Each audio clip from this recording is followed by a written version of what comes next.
దేవుని శ్రేష్టమైన ప్రశస్తమైన పరిశుద్ధమైన నామానికి మహిమ కలుగునుగాక. మన ప్రభువును రక్షకుడైన యేసుక్రీస్తు వారి ఉన్నతమైన నామములో క్రీస్తునందు మీ అందరికీ నా హృదయపూర్వక వందనాలు తెలియజేస్తూ, దేవుడు నాకు అనుగ్రహించిన తలంపును బట్టి మీ మధ్య ఒక అంశాన్ని ఉంచాలనుకుంటా ఉన్నాను. ఈరోజు క్రైస్తవ సంఘాలలో, క్రైస్తవ సమాజంలో భక్తి కార్యక్రమాలు కొనసాగుతూ ఉన్నాయి. కానీ ఆ భక్తి కార్యక్రమంలో, ఆ పారవశ్యంలో మానవుడు ఆ మైకంలో ముందుకు కొనసాగుతున్నాడు. కానీ తన భక్తి తత్వంలో దేవుడు ఉన్నాడా లేదా అనే స్పృహను మానవుడు కోల్పోతున్నటువంటి ఆ తరుణంలో ఈరోజున సమాజం ఉంది. కాబట్టి నేను అంటాను కదా, పరిశుద్ధ బైబిల్ గ్రంథం సెలవిస్తూ ఉంది. పరమగీతం 5వ అధ్యాయం 6వ వచనం, నా ప్రియునికి నేను తలుపు తీయునంతలో అతడు వెళ్ళిపోయెను అనే మాట మనకు అనిపిస్తూ ఉన్నది. ఇక్కడ ప్రియునికి నేను తలుపు తీయునంతలో అతడు వెళ్ళిపోయెను అనే మాట మనకు అనిపిస్తాను. ప్రియమైనటువంటి క్రైస్తవ జనాంగమా, ఒక మాట ఆలోచన చేయండి. అంటే తలుపు తీయునంతలో అనే మాట, ఇక్కడ ప్రియుడు అనే మాట దేవునికి సాదృశ్యంగా ఉంది. కనుక ఈ మాటను ఒకంత మీరు ఆలోచన చేసినట్లయితే, ఒకసారి పరిశుద్ధ బైబిల్ గ్రంథంలో మీరు పరమగీతము 5వ అధ్యాయం 6వ వచనంలో, ప్రియునికి నేను తలుపు తీయనంతలో అతడు వెళ్ళిపోయిను అనే మాట మనకు కనిపిస్తూ ఉన్నది. అంటే తలుపు తీయనంతలో అంటే అప్పటి వరకు దేవుడు ఎదురు చూస్తూ ఉన్నాడు, అప్పటి వరకు దేవుడు వేచి ఉన్నాడు, అప్పటి వరకు దేవుడు తలుపు తడుతూ ఉన్నాడు. కానీ ఆ యొక్క శబ్దాన్ని కానీ, ఆయన యొక్క స్వరమును కానీ, ఆయన యొక్క ప్రత్యక్షతను కానీ కనుగొనలేనటువంటి నిస్సహాయకరమైన పరిస్థితిలో మనం ఉన్నాం. అందులో సందేహమే లేదు. కారణం ఏంటంటే, వాస్తవానికి ఇలా అనుకుంటా, దేవుడు విడిచిపెట్టేశాడు, లేక దేవుడు దూరం అయిపోయాడు, ఆ దేవుడు పట్టించుకోవట్లేదు, నా శ్రమను చూడట్లేదు, నా బాధను చూడట్లేదు, దేవుడు ఎడబాసాడేమో అనేటువంటి ఆందోళన కలిగి ఉంటాం మనందరం కూడా వాస్తవానికి. కానీ ఇక్కడ మాట్లాడుతున్న మాట ఏంటంటే, తలుపు తీయనంతలో వెళ్ళిపోయిన మాట కనిపిస్తూ ఉంది. అంటే దేవుడు వెడలిపోవటం కంటే, అంటే వినండి జాగ్రత్తగా, దేవుడు జీవితంలో నుంచి వెళ్ళిపోవటం కంటే ముందే మనము ఆయన నుండి దూరమయ్యామని, ఆయనతో సన్నిహిత సహవాసము దూరమయ్యామని అర్థం. అర్థమవుతుంది మీకు? ముందే మనము దేవునితో ఉన్నటువంటి సహవాసాన్ని మనం కోల్పోయాం, దేవునితో ఉన్నటువంటి సన్నిహిత సంబంధాన్ని కోల్పోయి ఆయనకి మనం దూరమయ్యాము. మొదట మనమే ఆయనను విడిచిపెట్టాము. మనం ఆయన నిందించలేము. దేవుడు దూరం అయిపోయాడు, దేవుడు ఎడబాసాడు, దేవుడు విడిచిపెట్టేశాడు, దేవుడు తలుపు తీయనంతలు వెళ్ళిపోయాడు. దేవుడు నిందించడానికి మనం మోమాటికి మనం సరిపోము.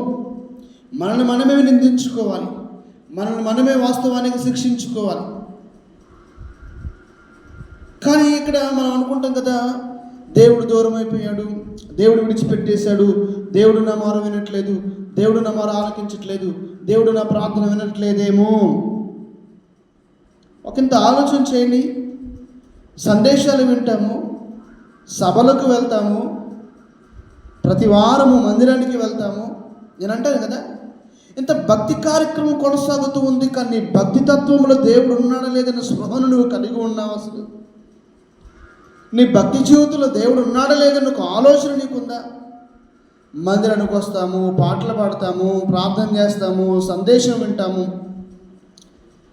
ఆ తరువాత నీ జీవితంలో దేవుడు ఉన్నాడా లేదా ఒక ఆలోచన నీలో ఉందా? యోబు అంటాడు కదా, యోబు గ్రంథకర్త 6వ అధ్యాయము 4వ వచనం, యోబు గ్రంథము 6వ అధ్యాయము 4వ వచనంలో ఒక మాట చదువుకుందాం. ఏమంటాడంటే ఆయన, సర్వశక్తిని బాణములు నా అంతరంగము గుండా దూసుకుపోజేసెను అంటాడు. సర్వశక్తిని బాణములు నా అంతరంగము గుండా దూసుకుపోజేసెను అనే మాట మనకు కనిపిస్తూ ఉంది. ప్రియమైనటువంటి వారులారా, యోబు యథార్థవంతుడు, నీతిపరుడు, భక్తిపరుడు కదా. అటువంటి యోబు గ్రంథకర్త లేదా భక్తిపరుడు లేక నీతిమంతుడైన యొక్క యోబు ఒక భక్తుడు చెప్తున్న మాట ఏంటంటే ఇక్కడ, సర్వశక్తుని బాణములు నా అంతరంగము గుండా దూసుకుపోజేసెను. అది గాయపరచబడే మాట, వాస్తవానికి చాలా గాయం చేసే మాట హృదయానికి. దేవుడు ఎందుకు బాణం వేస్తాడు దూసుకుపోవటానికి? ఆలోచించండి ఒకసారి. అంటే నిన్ను పుట్టించిన దేవుడు నిన్ను విడిచిపెడతాడా? తన స్వరూపములో తన పోలికలో నిర్మించుకున్నటువంటి దేవుడు ఎందుకు దూరం అవుతాడు నీ నుంచి? ఆయనను విడిచిపెట్టడానికి ఆయన లోకానికి వచ్చాడా? ఆయనను ప్రేమించాడు, ఆయనను రక్షించాడు, ఆయన నీ కోసం ఈ లోకానికి వచ్చాడు. మరి అటువంటి దేవుడు ఎందుకు దూరం అవుతాడు అనేది ఒక ఇంత ఆలోచన, ఆ స్పృహ నీకుందా? నీ భక్తిలో, నీ జీవితంలో కానీ, నీ కుటుంబంలో కానీ దేవుడు అసలు ఉన్నాడా లేదా ఒక ఆలోచన కలిగి ఉన్నావు నీవు? కానీ యోబు, ఒక భక్తిపరుడైనటువంటి యోబు అంటున్నటువంటి మాట, సర్వశక్తిని బాణములు నా అంతరంగము గుండా ఏమన్నాడు? దూసుకుపోజేసెను. పర్షియా దేశంలో వారికి ఒక ఆచారం ఉంది. ఏంటంటే వారు యుద్ధ సమయంలో, వారు యుద్ధం చేస్తున్నప్పుడు వారు బాణాలు ఏం చేసేవారంటే, వారు బాణాలు పాము విషయంలో ముంచేవారంట పర్షియా వారు. కారణం ఏంటంటే, ఆ బాణాన్ని పాము విషయంలో ముంచడం వల్ల అది మరింత మరణకరం కావాలని. ఎదుటివానికి ఆ బాణం గుచ్చుకున్నప్పుడు వాస్తవానికి ప్రాణం పోతుంది, కానీ వెంటనే లేక ఆ మరణం మరింత తీవ్రత అవ్వటానికి ఆ బాణాన్ని పాము విషయంలో ముంచేవారట. ఆ బాణాన్ని పాము విషయంలో ముంచి తర్వాత ఆ బాణంతో కొట్టేవారట. నేను అంటాను కదా ఈ మాటకు, జీవితంలో ప్రాణాన్ని కోల్పోవటం అనేది ఎంత బాధాకరం, దుఃఖకరమో, జీవితంలో నుంచి, నీ జీవితంలో నుంచి దేవుడు దూరం అవటం కూడా అదే అటువంటి మరణకరమైన పరిస్థితి. మిత్రులు ఆలోచించేయండి.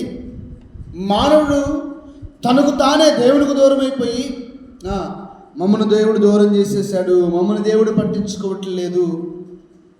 దేవుడు ఎంత ప్రేమ కలిగిన వాడు, దేవుడు ఎంత దయగలిగిన వాడు, ఆయన ఎంత మంచివాడు దేవుడు.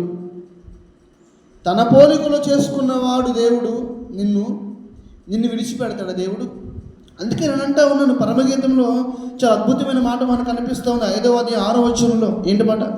నా ప్రియునికి నేను తలుపు తీయునంతలో అతడు వెళ్ళిపోయాను అనే మాట మనకు అనిపిస్తూ ఉంది. అంటే అప్పటి వరకు దేవుడు ఉన్నాడు కదా, తలుపు తీయనంతలో. అంటే ఆలోచించేయండి,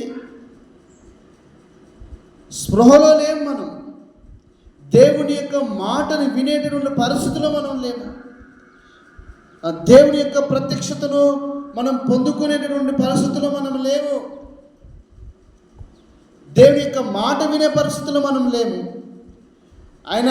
ఆయన గురించి ఆలోచించేటటువంటి ఆలోచన మనకు లేదు.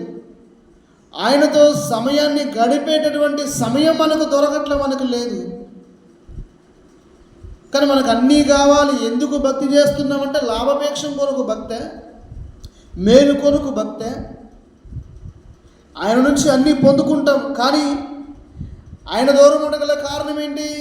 ఆ కారణాన్ని వెతికినప్పుడు, ఆ కారణాన్ని కనుగొని, మనలో ఉన్న లోపాన్ని తెలుసుకొని, దేవుడు దూరమయ్యాడు కాబట్టి ఆ కారణాన్ని వెతికి దేవునికి దగ్గర అవ్వాలి. అంతేకాని దేవుడు దూరం అయిపోయాడు, దేవుడు పట్టించుకోవట్లేదు, దేవుడు విడిచిపెట్టేశాడు అనే ఆలోచన, ఆ ధోరణి మనకు ఉండకూడదు మిత్రులారా. దావీదు అంటాడు తన అనుభవం వద్ద, దావీదుకున్న అనుభవం, దేవునితో ఉన్న సహవాసం చాలా గొప్పది, చాలా ఉన్నతమైనది, చాలా శ్రేష్టమైనది. ఒకసారి తాను చేసిన తప్పిదాన్ని దేవుడి దగ్గర ఒప్పుకున్నాడు, పాప క్షమాపణ పొందుకున్నాడు దావీదు. అందులో అంటాను, దావీదు అంటాడు కదా, కీర్తన గ్రంథం 51వ కీర్తన 11వ చరణం, అక్కడ చాలా అద్భుతమైన మాట కనిపిస్తుంది. ఏముంటుందండి అక్కడ? నీ ఆత్మను నా నుండి దూరపరచుకుము అని ప్రార్థన చేస్తాడు దావీదు. చాలా అద్భుతమైన మాట, చాలా ఆలోచింపజేసే మాట కూడా. స్పృహను కలిగించేటటువంటి మాట క్రైస్తవ లోకానికి, క్రైస్తవ సంఘానికి ప్రాముఖ్యంగా. ఏంటి ఆ మాట అంటే, నీ ఆత్మను నా నుండి దూరపరచుకుము అంటాడు. అతను చేసినటువంటి ప్రార్థన అది. నీ ఆత్మను నాకు దయచేయి ప్రభా, నీ ఆత్మను నాకు దయచేయండి, పరిశుద్ధాత్మ నింపుదల ఇవ్వండి, పరిశుద్ధాత్మను కుమ్మరించండి. ఇవి మన ప్రార్థనలు. కానీ దావీదు ప్రార్థన, దావీదుకున్న అనుభవం ఏంటి? దావీదు దేవుని ఆత్మను కలిగి ఉన్నాడు కాబట్టి అంటూ ఉన్నాడు కదా దావీదు, నీ ఆత్మను నా నుండి దూరపరచుకోము అంటున్నాడు దావీదు. అందుకనే అగస్టిన్ అనే వ్యక్తి ఇలా అన్నాడట, ఏమంటే, దావీదు నాకు ఆత్మను అనుగ్రహించు అని ప్రార్థన చేయలేదు, కానీ ఆత్మను దూరపరచుకుము అంటాడు దావీదు. అంటే దావీదు దైవాత్మను కలిగి ఉన్నాడు అని పరిశుద్ధ గ్రంథం చెప్తా ఉంది. ఏ ఆత్మను? దైవాత్మను దావీదు కలిగి ఉన్నాడు. మరి నీ జీవితంలో దేవుని ఆత్మను నువ్వు దూరం చేసుకొని, అందుకే మన ప్రార్థన ఇలాగే ఉంటాయి. దేవుని ఆత్మను నాకు దయచేయి ప్రభు, నీ ఆత్మను నాకు దూరపరచుకుము, నీ ఆత్మను నా నుంచి వెలివేయకము అనే ప్రార్థన మనవి. కానీ దావీదు భక్తుని ప్రార్థన ఎలా ఉంది? నీ ఆత్మను నా నుండి దూరపరచుకుము. కారణం, దావీదు దైవాత్మ చేత నింపబడి ఉన్నాడు.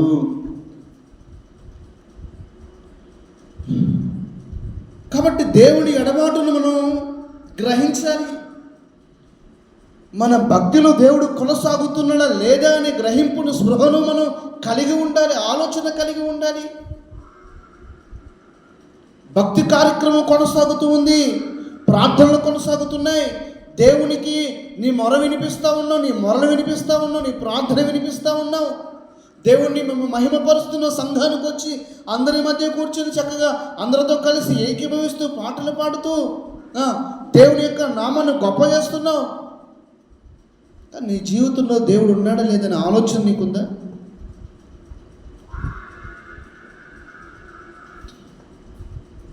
ఆలోచించండి ప్రియులారా. అసలు వాస్తవానికి దేవుని ప్రేమ చాలా ఉన్నతమైన ప్రేమ, శ్రేష్టమైనది దేవుని ప్రేమ. అందుకనే పరిశుద్ధ గ్రంథం సెలవిస్తూ ఉంది కదా, యెషయా గ్రంథము 54వ అధ్యాయము 8వ వచనం. యెషయా గ్రంథము 54వ అధ్యాయం 8వ వచనం ఏముందంటే, అక్కడ మహోద్రేకము కలిగి నిమిషమాత్రము నీకు విముఖుడనైతిని, నిత్యమైన కృపతో నీకు వాత్సల్యత చూపుదును.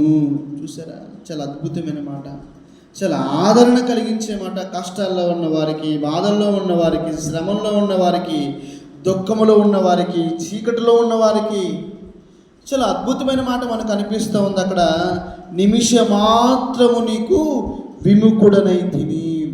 నిమిషమాత్రమేనట. అది మన అవిధేయతను బట్టే, అది మన లోపాన్ని బట్టి, అది కూడా మన పాపమును బట్టే. మనలో ఉన్న అవినీతి మనల్ని దేవునికి దూరం చేస్తూ ఉంది. మనలో ఉన్నటువంటి అపవిత్రత దేవునికి దూరం చేస్తూ ఉంది. మనలో ఉన్నటువంటి ఆ పాపమే మనల్ని దేవునికి దూరం చేస్తూ ఉంది. నువ్వు నిజంగా దేవుణ్ణి అంగీకరించినట్లయితే, నువ్వు నిజంగా యేసుక్రీస్తు ప్రభువారి యొక్క సొంత రక్షకునిగా నువ్వు అంగీకరించినట్లయితే, నీ జీవితంలో నువ్వు దేవుని దూరం చేసుకో. నువ్వు అంగీకరించి దేవుని సన్నిధికి వస్తూ నువ్వు పాపంలో ఉన్నట్లయితే, నీ జీవితంలో వెలుగై ఉన్నటువంటి దేవుడు ఎలా ఉంటాడు? నీ జీవితంలో అద్భుత కార్యాలు ఎలా జరుగుతాయి?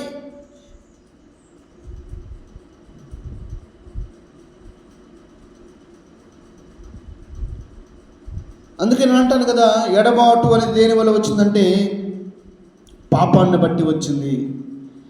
ఎడబాటు అనేది కేవలం పాపాన్ని బట్టి వచ్చింది. పాపమే నిన్ను దేవునికి దూరం చేస్తుంది. పాపం నిన్ను పట్టుకుంది, ఆ పాపాన్ని నువ్వు విడిచిపెట్టలేకపోతున్నావు. కాబట్టి నువ్వు మందిరానికి వస్తున్నావు, నువ్వు కానుకలు అర్పిస్తున్నావు, నువ్వు దశమభాగం ఇస్తున్నావు, నువ్వు సభలకు వెళ్తున్నావు, లేక నువ్వు సందేశాలు వింటున్నావు, నువ్వు బైబిల్ చదువుతున్నావు, లేక దేవుని యొక్క వాక్యాన్ని చదువుతున్నావు అనుదినము కూడా. కానీ నువ్వు పాపంలో ఉంటే ఇంత కార్యక్రమం చేస్తున్నా కదా, ఇంత చేస్తున్నా కదా, అయినా దేవుడు దూరం అయిపోవటం ఏంటి? ఎలా ఉంటాడు? చీకటితో వెలుగుకు సంబంధం ఉందంటారా? చీకటికి వెలుగుకు పొత్తుందా? ప్రియమైన వారలారా, ఆలోచించేది ప్రతి ఒక్కరు కూడా. నమ్మదగిన వాడు సర్వశక్తిమంతుడు దేవుడు. పరిశుద్ధ బైబిల్ గ్రంథం నుంచి కొన్ని వాక్యాలు మనం చదువుకుంటూ ముందుకెళ్తా ఉంటే మనకు కనిపిస్తుంది. నేను ఒక మాట చెప్తాను. వాస్తవానికి దేవుడు జీవితం నుంచి దూరం అవ్వటం అంటే మనం ఏం తయారు చేసుకున్నామో తెలుసా? నరకాన్ని తయారు చేసుకుంటున్నట్లే. ఈ మాట చెప్తా ఉన్నాను, మరొకసారి వినండి జాగ్రత్తగా. నీ జీవితంలో దేవుడు దూరం అవుతున్నాడంటే నువ్వు నరకాన్ని పరుచుకున్నట్లనే సత్యాన్ని కలిగి ఉండు. నువ్వు నరకానికి దగ్గరగా ఉన్నావనే సత్యాన్ని తెలుసుకో. నరకాన్ని తయారు చేసేది ఏంటిది? నీకు నువ్వే నరకాన్ని తయారు చేసుకోవడానికి కారణం ఏంటంటే నువ్వు దేవునికి దూరం అవ్వటమే, దేవుని విడిచిపెట్టడమే. అది నీలో ఉన్న పాపమే, నీలో ఉన్న అపవిత్రత. కాబట్టి అందుకనే పరిశుద్ధ బైబిల్ గ్రంథంలో యోహాను సువార్త 20వ అధ్యాయము 13వ వచనంలో ఒక మాట కనిపిస్తుంది. యోహాను సువార్త 20వ అధ్యాయం 13వ వచనం చదువుతారా? యోహాను సువార్త 20వ అధ్యాయం 13వ వచనం. వారు నా ప్రభువును ఎత్తుకొని పోయి ఎక్కడ ఉంచిరో నేను ఎరుగను. చూసారా ఈ మాట? అది నా ప్రభువును ఎత్తుకొని పోయి ఎక్కడ ఉంచురో నేను ఎరుగను. ఎక్కడ ఉంచురో ఎరుగను.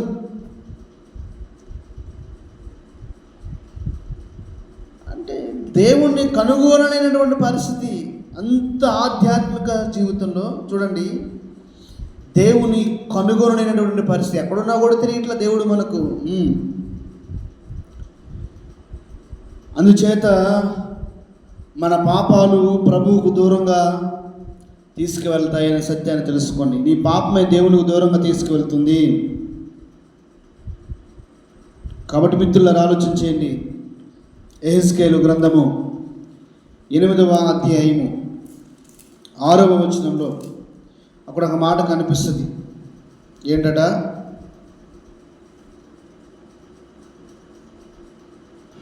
నా పరిశుద్ధ స్థలమును నేను విడిచిపోవునట్లుగా ఇశ్రాయేలీయులు ఇక్కడ చేయు అత్యధికమైన హేయ కృత్యములు చూచితివా. చూసారా? పరిశుద్ధ స్థలాన్ని విడిచిపోవునట్లుగా దేవుడు ఉండవలసినటువంటి ఈ స్థలములో, లేక నీ హృదయములో దేవుడు ఉండవలసినటువంటి స్థలము, కానీ నీ హృదయాన్ని నువ్వు అపవిత్రత చేసుకొని, నీ హృదయాన్ని నువ్వు పాడు చేసుకొని, పాపముతో నీ హృదయాన్ని ఏకీభవించి నువ్వు జీవితంలో కొనసాగుతూ ఉన్నట్లయితే నీ జీవితంలో దేవుడు ఎలా ఉంటాడు? పరిశుద్ధుడైనటువంటి నీవు, దేవుడు పరిశుద్ధుడు కాబట్టి ఆయన స్వరూపములో ఆయన పోలికలు ఏర్పాటు చేయబడినటువంటి నీవు కూడా పరిశుద్ధుడివై పరిశుద్ధురాలివై ఉండాలి. కానీ నువ్వు అపవిత్రగా ఉండగల కారణం, నీ జీవితంలో నుంచి దేవుడు వెడలిపోవటగల కారణం ఏంటంటే నీలో ఉన్నటువంటి పాపమే. నీ పాపమే నిన్ను దేవునికి దూరం చేస్తుంది. చాలా అద్భుతమైన మాట కనిపిస్తుందండి. అద్భుతం అంటే ఒకంత ఆలోచింపజేసే మాట. ఈ మాట నేను చెప్తాను, ఇప్పుడు చెప్పబోయే మాట. ఏంటా మాట అంటే, న్యాయాధిపతులు గ్రంథం 18వ అధ్యాయం 24వ వచనం. న్యాయాధిపతులు 18వ అధ్యాయము 24వ వచనం చదువుకుందాం ఒకసారి. ఇక్కడ ఏముంటుందంటే, మీకా తన దేవుళ్ళను కోల్పోయాక ఏడ్చాడట. కారణం ఏంటో తెలుసా? మీరు నా దేవుళ్ళను తీసుకుపోయారు, నాకు ఇంకేం మిగిలింది అనే మాట కనిపిస్తుంది. దేవుళ్ళను తీసుకుపోయారు అని, దేవుళ్ళను తీసుకుపోయారని ఏడుస్తాడట మీకా. నేను దేవుడు అనట్లేదు సుమా, దేవుళ్ళను, దేవతలను, కేవలం వట్టి విగ్రహాల గురించి, మానవుడు తయారు చేసినటువంటి విగ్రహాల గురించి మీక దుఃఖిస్తూ ఉంటే, ఏడుస్తూ ఉంటే, సజీవుడైనటువంటి దేవుడు, సర్వమునకు ఆది సంభూతుడైన దేవుడు, సర్వ సృష్టికర్త అయినటువంటి దేవుడు నీ జీవితంలో దూరం అయిపోతే నువ్వు ఇంకెంత బాధపడాలి, నువ్వెంత దుఃఖించాలి, నువ్వు ఇంకెంత ఏడవాలనే ఎంత ఆలోచన చేసుకుని జీవితంలో నుంచి. సంతోషంగా ఉన్నావా నీ జీవితంలో? నాకే బాధ లేదు, ఏ కష్టాలు లేవు, ఏ శ్రమలు లేవు, నేను మంచి ఉన్నతమైన స్థితిలో ఉన్నాను, మంచి ఉన్నతమైన స్థాయిలో ఉన్నాను, నా కుటుంబం బాగుంది, నా పిల్లలు బాగున్నారు, నేను సంతోషంగా ఉన్నాను. తాత్కాలికమైన సంతోషం. దేవుడు లేకపోతే నీ జీవితంలో ఉన్న సంతోషం తాత్కాలికమే. శాశ్వతమైన సంతోషం నీకు కావాలంటే దేవుడు నీ జీవితంలో ఖచ్చితంగా ఉండాలి. ఆయనతో నీ జీవితం పని వేసుకుని ఉండాలి. ఆయన నీ జీవితంలో ఉండాలి ఖచ్చితంగా. ఉన్నాడు నీ జీవితంలో దేవుడు. దేవుని ఆత్మ నీలో ఉన్నాడా? దేవుని ఆత్మ నీలో నివసిస్తుందా లేదా? ఆయన నివసిస్తున్నాడా నీ జీవితంలో? అందుకే నేను అంటాను కదా, దేవుడు దూరం అయ్యాడు కాబట్టి, దేవుణ్ణి దూరం చేసుకున్నావు కాబట్టి, నీ అవిధేయతను బట్టి, నీ క్రియలను బట్టి, నీ మాటలను బట్టి, నీ తలంపులను బట్టి, నీ కార్యకలాపాలను బట్టి నువ్వు దూరం చేసుకున్న దేవుణ్ణి ప్రలాపించు, దుఃఖించు, ఎడబాటును గుర్తించి ప్రలాపించి ఆయన సన్నిధిలో మొరలేడి ప్రార్థన చేసి నీ యొక్క విన్నపాన్ని దేవుని సన్నిధిలో విన్నవించుకుంటే. చదవండి పరిశుద్ధ బైబిల్ గ్రంథంలో నుంచి పరమగీతము 3వ అధ్యాయము 2వ వచనంలో ఒక మాట కనిపిస్తుంది. ఏముందంటే అక్కడ, పట్టణము వెంబడిపోయి వెతుకుదును అనే మాట కనిపిస్తాం. పట్టణము వెంబడిపోయి వెతుకుదును. వాస్తవానికి ఆమె ఆయనను కనుగొనలేకపోయింది, అందుచేత అతని కొరకు దుఃఖిస్తూ ఉంది. అందుకనే 3వ వచనంలో, పరమగీతము 3వ వచనంలో, నా ప్రాణప్రియుని చూచితిరా. చూసారు, అడుగుతా ఉంది, నా ప్రాణప్రియుని చూచితిరా. కానీ యెషయా గ్రంథకర్త చాలా అద్భుతమైన మాట రాస్తాడు, యెహోవా మీకు దొరుకు కాలమున ఆయనను వెదుకుడి, ఆయన సమీపముగా ఉండగానే ఆయనను వేడుకొనండి అనే మాట కనిపిస్తా ఉంది యెషయా గ్రంథంలో. దేవుని వెతుకుతున్నాము మనం, దేవుణ్ణి కనుగొంటున్నాము మనం. ఆయన వెతికిన వారికి దొరికితిని అనే మాట రాయబడింది కదా పరిశుద్ధ గ్రంథంలో. వెతికిన వారికి దొరికితిని అని. ఎప్పుడు వెతుకుతున్నాం మనం దేవుణ్ణి?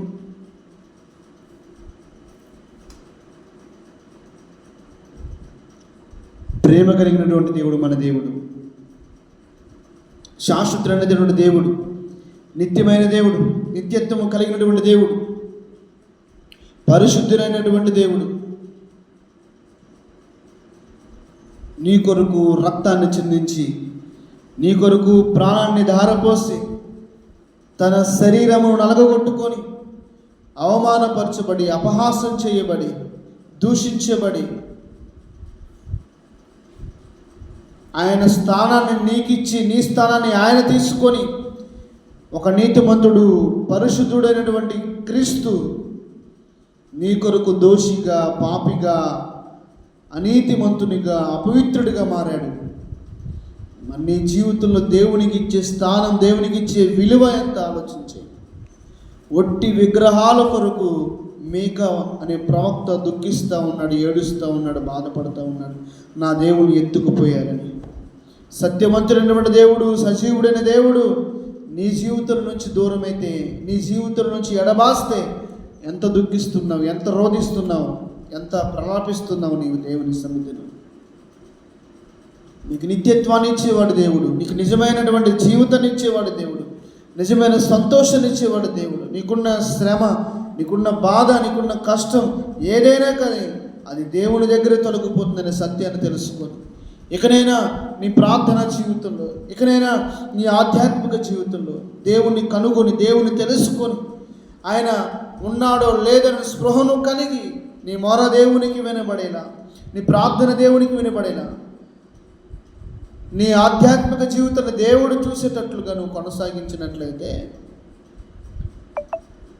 ఎడబాటు అనేది ప్రతి క్రైస్తవుడిని క్రైస్తవరాలుని పరిశీలన చేసుకునేటట్లుగా చేస్తుందంట.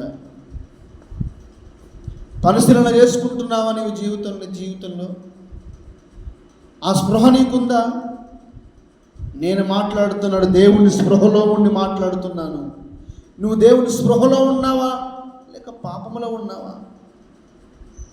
అందుకని తలుపు తడుతున్నా కానీ వినబడలా. నీకు మెలకు వచ్చినప్పుడు తలుపు తీస్తే ఉపయోగం ఏంటి? అప్పటి వరకు నువ్వు చక్కగా హాయిగా నిద్రపోయి నీకు మెలకు వచ్చినప్పుడు నువ్వు తలుపు తీసావు, ఉపయోగం లేదు కదా.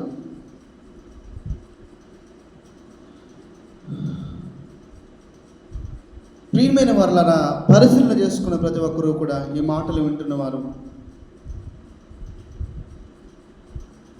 నిజదేవుడు, సత్యవంతుడు, పరిశుద్ధులైనటువంటి దేవుడు, మనం ఆరాధించే దేవుడు.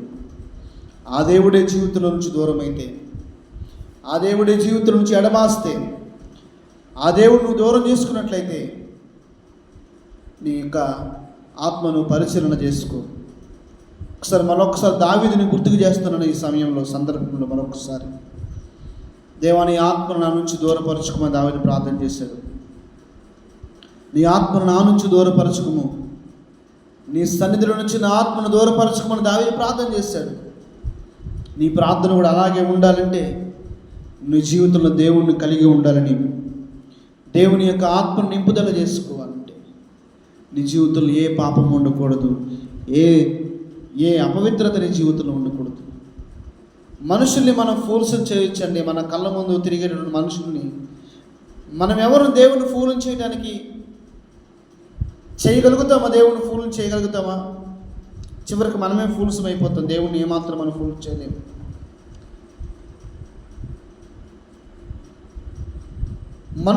మనుషులకు లేక సంఘానికి లేక నీ సేవకునికి, నీ మందిరానికి వెళ్ళి నీ సేవకునికి కనపడని భక్తి చేస్తున్నట్లయితే ఆ భక్తి దేనికి? ఆ భక్తి దేనికి?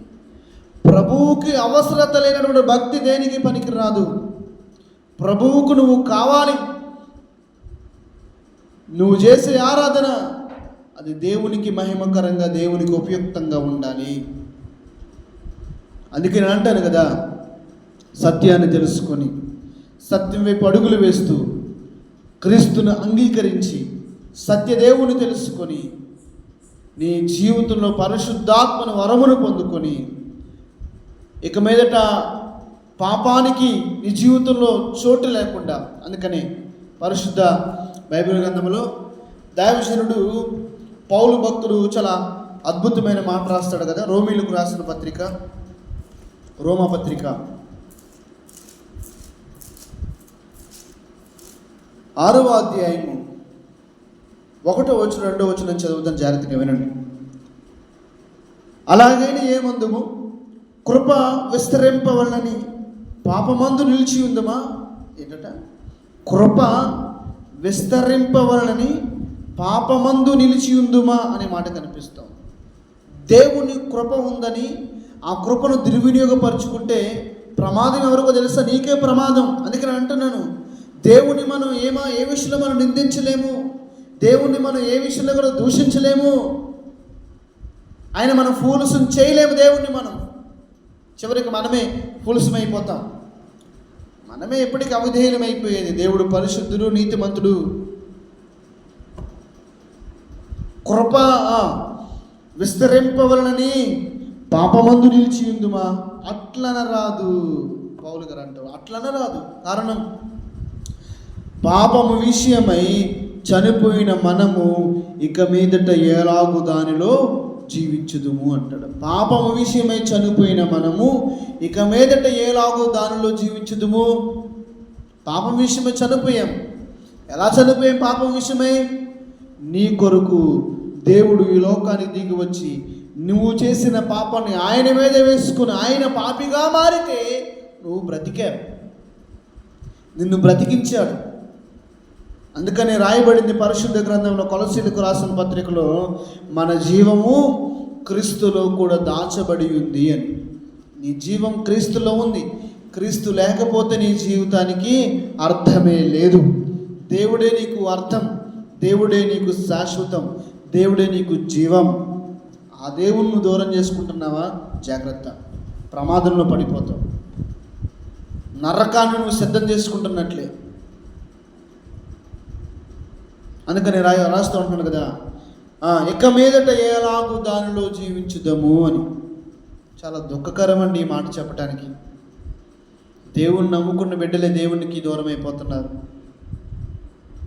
దేవుని నమ్ముకున్న బిడ్డలే, దేవుని అంగీకరించిన వారే, దేవుని కోసం బ్రతకాలి అని తీర్మానం చేసుకున్న వారే, వారు ఈ లోకానికి వారి జీవితంలో దేవుని విడిచిపెట్టేసి మరల లోకంలో కలిసిపోతున్నారు. ప్రభువుని నమ్ముకొని విశ్వసించి పాపాన్ని ఒప్పుకొని పాపాన్ని విడిచిపెట్టి నీవు రక్షించబడ్డావు. మరలా నువ్వు పాపంలో కొనసాగుతున్నట్లయితే ఒకంత ఆలోచన చేయండి. ఒకసారి స్పృహను కలిగి ఉండండి. ప్రియులారా, మనమే మోసపోతాం, దేవుణ్ణి మనం మోసం చేయలేమండి. మోసపోయేది మనమే. కపటమైనటువంటి భక్తి జీవితం వద్దు, వేషధారణ మనకొద్దు. నీతి కలిగి, పరిశుద్ధత కలిగి, దేవుని వెంబడిస్తూ దేవుడిచ్చే నిత్యరాజ్యానికి మనం వారసులం అవ్వాలి. ఆ రీతిగా మన జీవితాలు మనం సంసిద్ధపరచుకొని దేవుడిచ్చేటటువంటి ఆ పరలోక రాజ్యంలో ఆయన ముఖాముఖిగా చూస్తూ ఆ మహిమలో మనం ప్రవేశించులాగున ఈ లోకంలో మన ప్రాణం ఉండగానే మన హృదయంలో మనం క్రీస్తును చేర్చుకొని, దేవుణ్ణి చేర్చుకొని, పాపాన్ని విడిచిపెట్టి పరిశుద్ధమైన జీవితాన్ని జీవించుదాం.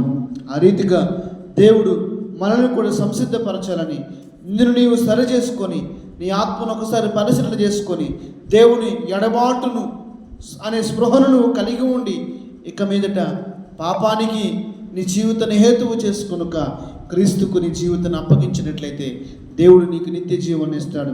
ఆ రీతిగా మన జీవితాన్ని సంసిద్ధపరచుకొని మన ముందుకు కొనసాగుదాము. దేవుడు ఈ మాటలు దీవించును గాక. ఆమేన్. Praise the lord. మీ అందరికీ కూడా క్రీస్తునందున హృదయపూర్వక వందనాలు తెలియజేస్తూ ఉన్నాను. Praise the lord.